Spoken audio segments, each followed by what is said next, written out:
Is the Oklahoma Sooners defensive tackle room in trouble? I don't know about that. We'll talk about it on today's episode of Locked On Sooners. You are Locked On Sooners, your daily podcast on the Oklahoma Sooners, part of the Locked On Podcast Network, your team every day.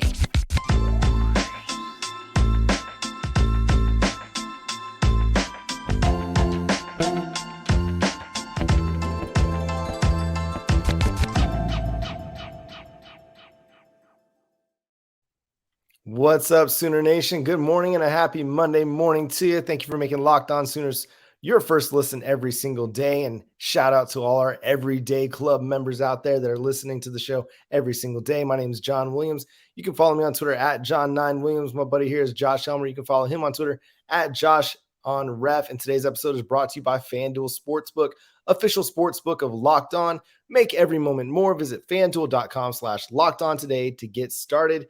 Josh, the big kind of question mark that's popped up over the weekend is about the defensive tackle room, but let's start here. The Oklahoma Sooners had a player enter the transfer portal, defensive tackle Kori Roberson, a guy who's been with the team for 4 years now, a 2019 signee, 3-star player coming out, and really just never really made hay on the Oklahoma Sooners depth chart in his time under Alex Grinch or now under Brent Venables, Ted Roof for the Oklahoma Sooners. Yeah, and this is our friendly public service announcement reminder to everybody out there. Not all transfer portal arrivals and not all transfer portal departures are created the same. Certainly wish Kori Roberson nothing but the best. He, in terms of service time, if you will, at the University of Oklahoma, was a part of a lot and was a part of helping lay the foundation for what this next stint at Oklahoma and what this Venables era at Oklahoma is going to be. I mean, he'll always be somebody that was a part of that. But I do think for me, John, it's pretty black and white in the sense that here's somebody that in 2021 played 208 snaps defensively for you, and in 2022 didn't play a defensive snap for you. So this is not somebody that's an impact player that's leaving Oklahoma. Or at least an impact player for Brent Venables in his defense. He's somebody that might be a better fit somewhere else. You might see him end up at USC where Alex Grinch is a guy who recruited him.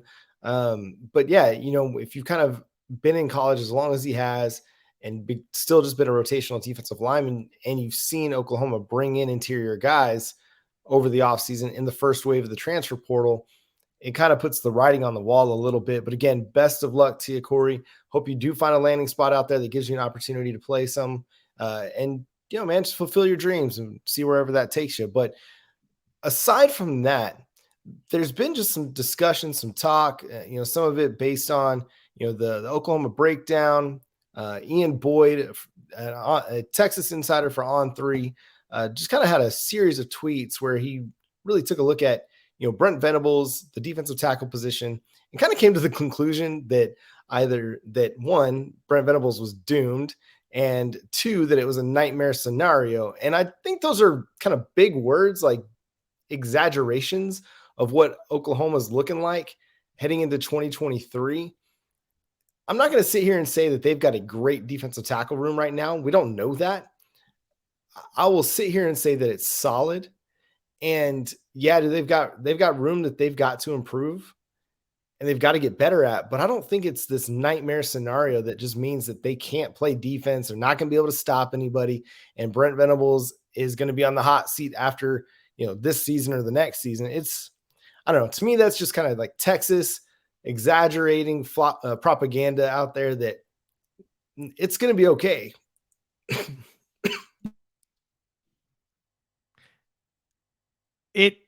It obviously sits well with one half of the Red River audience, the Texas folks out there.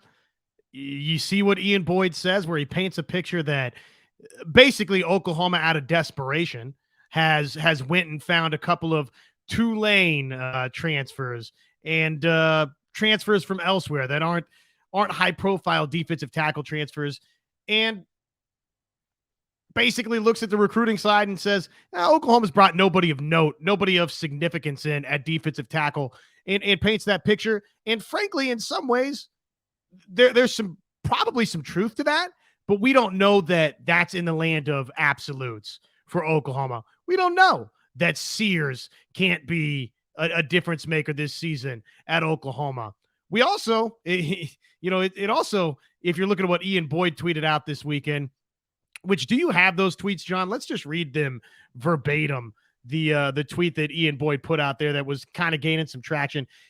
It also conveniently leaves out the fact that one of the defensive tackle transfers that you brought in, John, in Jacob Lacey, is not from Tulane, is not from North Texas. It's from Notre Dame in Jacob Lacey. So, look, I'm not here to say that Oklahoma's in this terrific spot right now or that there weren't recruiting misses at defensive tackle in the last class, most notably, obviously, Hicks up front. But let's see how everything comes together with this group that they've got out of the transfer portal.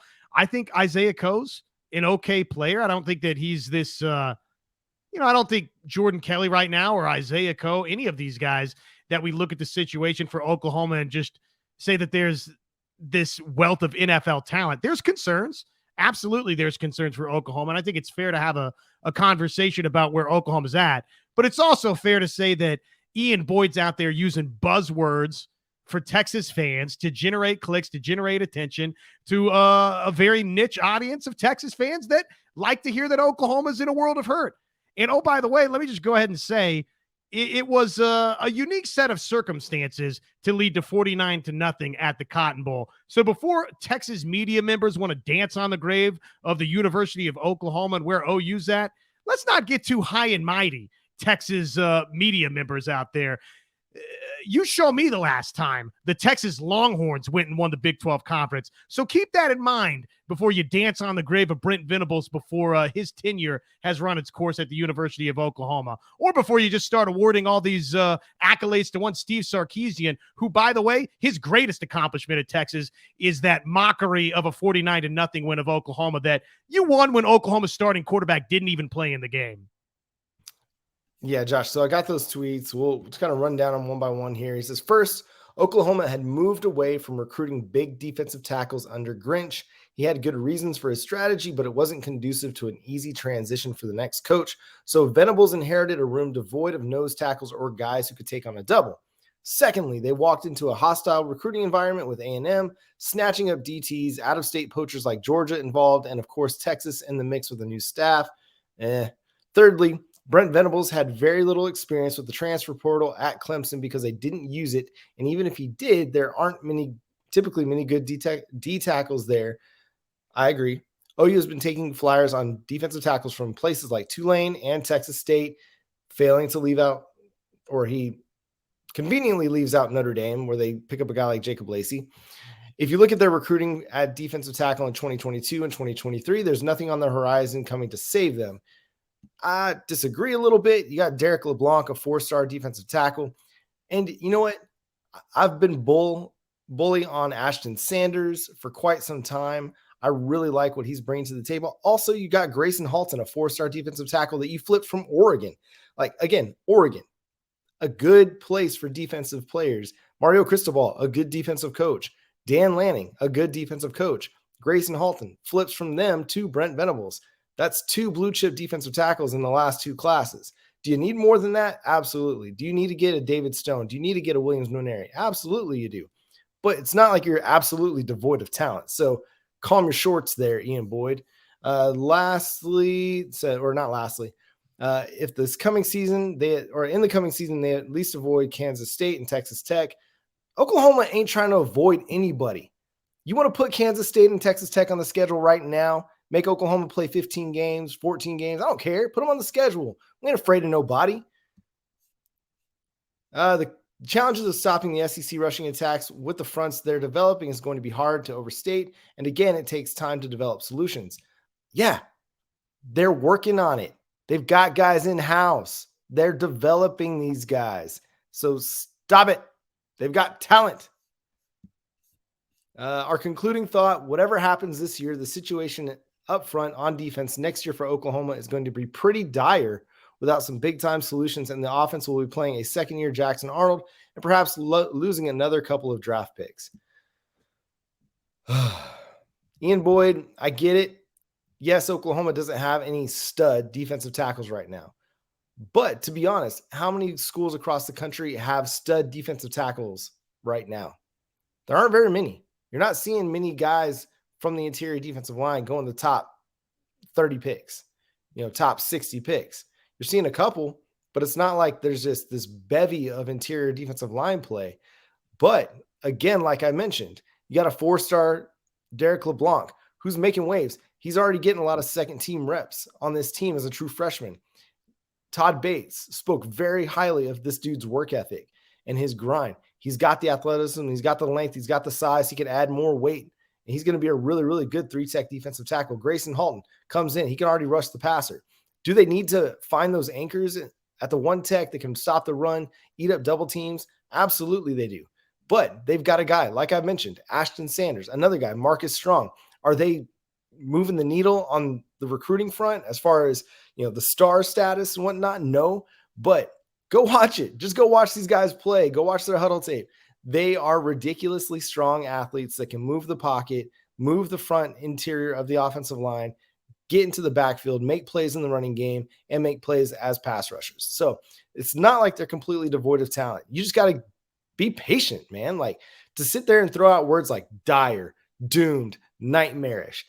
Come on, man. That's like you're throwing out some Stephen A. Smith, Skip Bayless type vocabulary just to try to get people riled up to say, yep, Oklahoma's done. Just go ahead and write up another 6-7 season for them.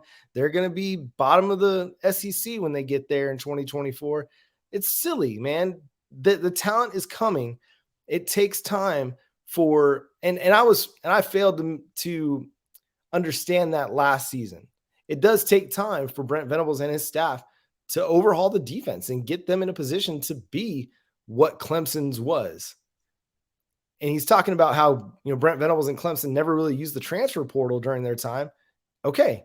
So if that's the case, are we going to sit here and say that after 2 recruiting classes that this defense is not going to have a chance to be good because these 2 recruiting classes, in your opinion, haven't netted good interior defensive line players? It takes time. It takes time to develop those guys. All these things, we've talked about it multiple times on this show. It's going to be a gradual improvement. Year 1 to year 2 is going to be better. Year 2 to year 3 will be better. Year 3 to year 4 is going to be better. It's going to get better. It's just not there yet. Are there question marks? Absolutely. It's one of the position groups that we're concerned about. But to say that there's no talent at all, and that because they didn't bring in any talent in 2022 or 2023, that in the future years they're going to struggle, I think that's missing the boat quite a bit. Because again, you brought in 4-star talents in each of the last 2 classes, guys that were highly thought of on the Power 5 level. It's going to be okay. Well, I don't totally disagree with everything Ian said per se. He's got some fair critiques, but it's oh man, it's a nightmare and Oklahoma's magically devoid of talent.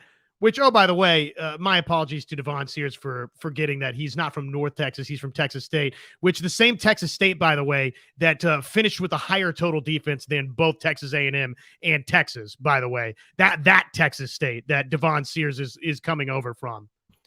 And Tennessee wanted that guy, and Penn State wanted that guy. So it's not like it's just some flyer, like he mentioned. This was a guy that was highly recruited by Power 5 programs, some of the top Power 5 programs in their respective conferences. To me, it's just the funniest part about it is an inside Texas reporter that wants to paint total gloom and doom for Oklahoma after 1 6-7 season, when Texas has gone through a decade of suck, has shown no reason for you or I or anybody in the world of college football to believe, oh, Texas is about to turn the corner and win a conference championship, or in their own right be competitive when they jump to the SEC. They've shown zero signs of that outside of one luck box 49-0 Red River win. And yet, here you go, offseason, dance on the grave of Oklahoma. So, fair concerns. Oklahoma does need to improve drastically defensively. It was a horrible step in the wrong direction for the Sooners last season, and defensive tackle is a big part of the reason why. And I think there were fair points to be had there. It's just funny to me that it's a Texas guy trying to dance on an Oklahoma grave when I don't know that you got too much to celebrate at Texas. Yeah, and we're going to see more transfer portal departures just kind of as things get going here in the second wave of transfer portal free agency.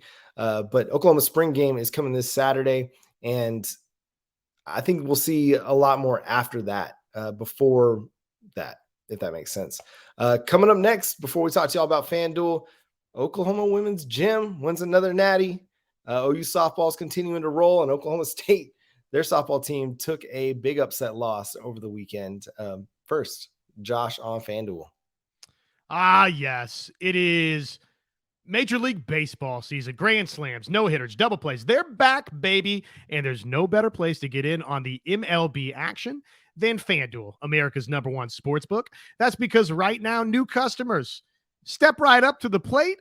No sweat. First bet up to $1,000. Just go to FanDuel.com/lockedon. Sign up, place your first bet, and get up to $1,000 back in bonus bets if you don't win. So don't miss your chance to get a no-sweat first bet up to $1,000 when you join FanDuel today. Just go to FanDuel.com/lockedon to sign up. That's FanDuel.com/lockedon to sign up. FanDuel, an official partner of Major League Baseball. So, Josh, before we get to Oklahoma women's gym, spring game coming up this next Saturday, what's the biggest thing that you're looking for this weekend as Oklahoma has their red-white game? So I think it's easy to look at wide receiver. What type of plays do we see there? Does anybody, and I'm going to say this very, very cautiously here. Does anybody show us something that, okay, they're ready for a breakout type wide receiver season? It's a spring game. Let's not get carried away. I got you. But just with the relative inexperience, relative lack of production across the board, if Andrell Anthony in the spring game wows some folks, if one of the signees from last year, a Gibson and Anderson, does something positive, would be nice to see in the spring game. Farouk, if he goes out and in this spring game, John, has 8 grabs and 125 yards, I think would be an initial good sign for Oklahoma. So I think easy to start at wide receiver. Tough for me to evaluate anything defensive line, offensive line for the most part. You can evaluate a little bit, I think, at the line of scrimmage, John. But then, I mean, when you're talking about quarterbacks wearing blue jerseys, how much can we fully evaluate that there? So I'm, with that in mind, I'm probably looking more wide receiver, corner. What does some of that good on good at those positions look like?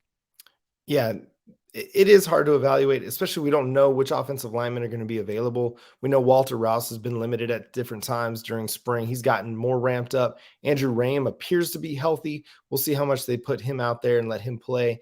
I know that Jacob Sexton, he's still recovering from the injury that he suffered in the Cheez-It Bowl. So it's just hard to know kind of who are the top offensive linemen that you're going to have out there. But we should get a healthy dose of Caden Green. Should get to see a lot of Josh Bates, our guy, friend of the show here, Heath Zaida as well. So it should be a good opportunity to see some of these younger guys play. My next question for you, over under 5 of 13 for 30 yards for Jackson Arnold. More than 5 of 13 for how many yards? 30. Yeah. Oh, dude. I mean, are you kidding me? He'll triple that. Okay, so if you didn't catch it, that was Arch Manning's stat line in the Texas spring game. Oh, the best player of all time, Arch Manning? Right. The most overrated player of all time? Arch Manning. Is it not just a foregone conclusion that this guy's going to be wildly overrated and a total bust in Austin? I'm not ready to go there yet. I'm going to give the kid a chance. I am after Ian Boyd's comments. If we want to play rough, we can play rough. Yeah, no, I mean, I hear you. It was a rough spring game for Arch. Had people on the Texas message boards questioning whether or not he was going to be any good as well. So you're kind of in fair company there, Josh. But I'm looking forward to seeing Jackson Arnold. I think that's going to be obviously one of the highlights of the spring game. how much we see him, how much they unleash him a little bit. That's going to be really interesting to watch. And I agree with you. The wide receiver position is going to be really fun to watch because there's so many guys there. That's actually one of the positions I think we could see some transfer portal departures from because they have so much depth. It's just not enough snaps for all these guys to really make hay. So it's going to be really, really fun to watch this next Saturday. We'll have more spring game discussion as we go through the week. We'll start talking about things that we're going to look for, position groups that we want to follow, position battles that are going to be up for grabs, who needs to have a good spring game. Josh, what a weekend for Oklahoma women's gymnastics. Their 6th national title for KJ Kindler and 6th in 9 years. An absolute dynasty this team has become. Must-see TV. I hope you got a chance to see it. If you didn't get a chance to see it, I'm sure it's out there on YouTube. You can go find it. Just an unbelievable performance. Just clutch there at the end especially. So great to see. Felt like getting to the 4 on the floor and making it back to this championship round for what? They've gone every year since 2013. So however many years that winds up being in a row, I guess you take out the COVID year in 2020. So whatever the math on that would wind up being, it's an incredible run that the program has been on. And the fact that we talked about it, man, you go into this thing and Oklahoma had already individually beaten Florida, had already individually beaten LSU and Utah. So with that and the way that KJ historically in this program has scheduled, you would have felt like you let one get away, I think, if you didn't go capture this national championship, just given the fact that you scheduled the way that you did, John, and you had already beaten everybody. So, hey, fear not. They went, they got it done. Incredible program, remarkable consistency, even when they haven't won national championships. Just to, as I said last week leading up to this thing, John, to get to that stage again and again and again, and to not just have 1 year where in a pressure-packed situation to try to advance to the national championships, you just flat out don't deliver, is remarkable. It's like the NCAA tournament, and I get that we're mixing and matching sports here and they're not the same, but it's why we see upsets happen, right? It's unpredictable when you get to those moments where you have to deliver in that moment. And for Oklahoma to have consistently delivered in those moments is just incredible. But hats off, another national championship. Insane the amount of success that they've had. Yep. And then on the diamond, the Oklahoma Sooners softball team continues to roll, outscoring their opponents this past weekend in the Miami of Ohio tournament, 23-2. So if there were concerns about the bats getting going, maybe belay those concerns a little bit because Oklahoma still can hit and they can hit really well. Tiara Jennings had another 4 RBI game. If she has an RBI, it's going to be 4 of them.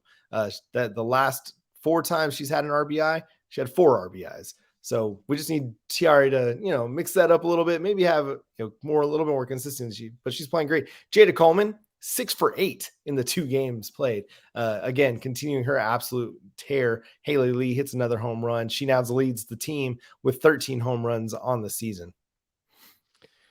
Amazing. Yeah, amazing to see her starting to heat up in that way. And I think that you kind of just were waiting, right, for that to happen at some point. Too talented, too good. And honestly, even with the additions you brought in out of the portal, John, probably it was always going to wind up that way, right? I mean, didn't it just seem like that's probably the best player, best bat that you had on this roster? Which one? I'm sorry. Well, I mean, you would think Tiara heating up like that. It's just kind of a foregone conclusion that, if you start out with, 5 home runs throughout X amount of months and weeks, eventually that bat, it was going to heat up because just too talented of a home run hitter to not start hitting home runs. Absolutely. And, there's something to be said for, the RBI total being a little bit down because she doesn't have Jocelyn Allo getting on base right in front of her. She's still got Jada getting on base at a tremendous rate right in front of her. But, Jocelyn Allo was drawing so many walks during her career, both intentional and of the unintentional type, that Tiara generally had 2 players on base in front of her to drive in. So, the RBI total might be a little bit down this year, but she's still playing tremendous softball, one of the best players in softball. And then, Jada Coleman's playing great. Kinsey Hansen continues to deliver in clutch situations. Sydney Sanders, she went 2 for 4 on the weekend, had a home run.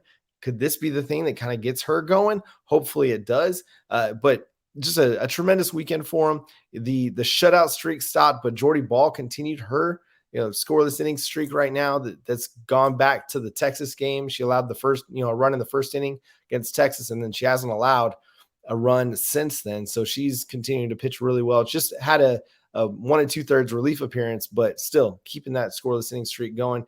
Elsewhere in Big 12 softball, Baylor, they dropped their first game against Texas Tech and then rallied for 2 wins. But, Texas Tech put some runs up on the board.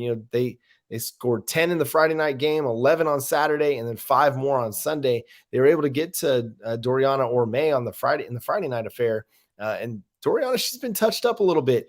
She had a great game against the Sooners, which led to Oklahoma's only loss on the season, but she's been kind of up and down, a little bit inconsistent. Oklahoma goes to Baylor next weekend and to play at Waco. Elsewhere, Oklahoma State, they lost to the last place team in the conference, Iowa State, in 11 innings on Sunday. So as far as contenders for Oklahoma's Big 12 national title crown, it seems there's a bit of some kinks in the armor a little bit as far as Big 12 foes go.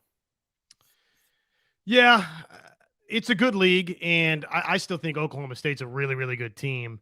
But again, this is what has separated Oklahoma, John, is you lose one contest to Baylor, and then look at all these wins in a row for Oklahoma.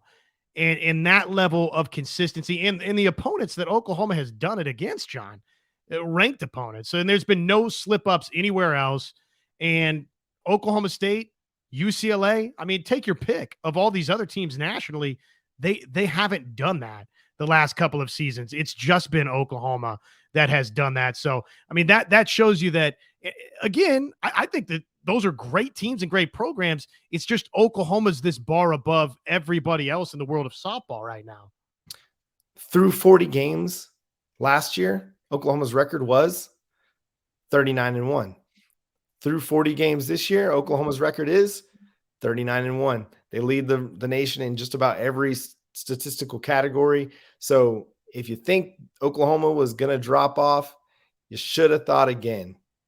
Because if you don't know, now you know. Oklahoma softball is the number 1 team in the nation, and they're going to stay that way. But it's going to be a really fun series this weekend at Baylor as Oklahoma tries to get that win back. They try to get that game back, go into Waco, make a statement.